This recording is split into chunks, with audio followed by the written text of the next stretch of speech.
topic for today will be habit change.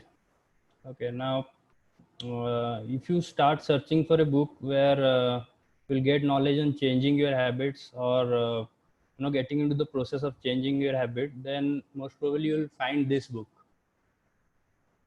Okay, but this is the number one book. It used to be number one, but I'll strictly not recommend this book. I mean, I have read this book, but I found that it has mostly scientific analysis of habits.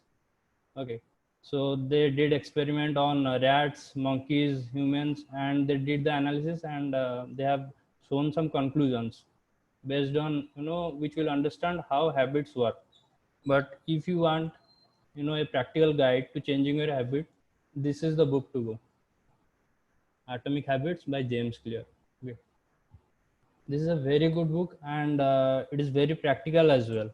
So the topic for today from this book will be the three strategies or three approaches towards habit change. Okay, now coming to the first one, it is called changing the outcome or changing the result. Okay, let's say we have someone. Let's say we have we have someone who is a smoker, and he smokes around 2 to 5 cigarettes a day, and he suddenly realizes that he needs to stop smoking, give up that habit.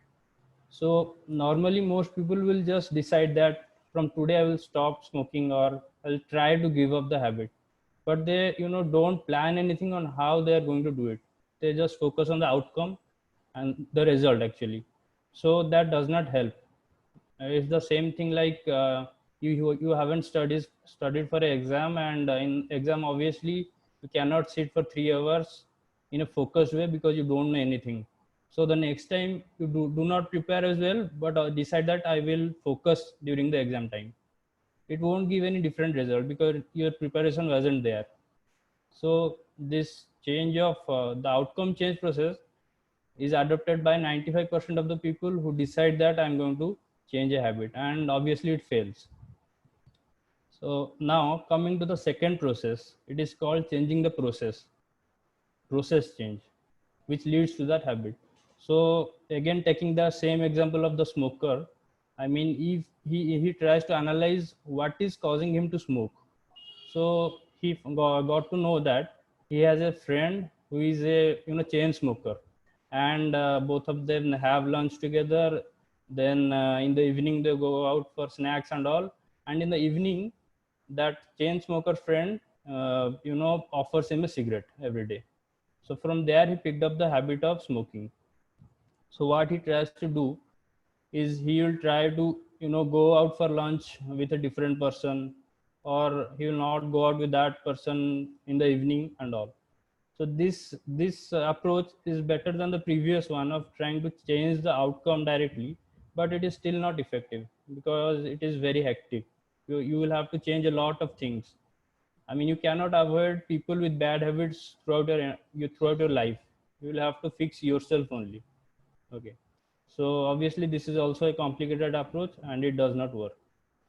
And coming to the final habit, um, before going to the final habit, I would like to make you aware of a thing that we all face.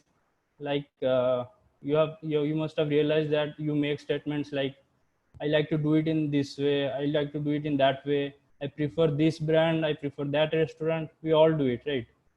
So if you try to analyze this, you will realize we do this because of a single word that is called identity.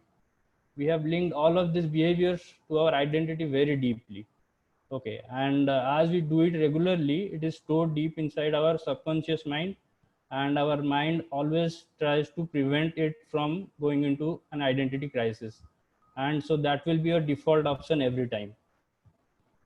Okay, so that's the same thing we are going to implement. I mean, the third process is based on the same thing, that is changing your identity.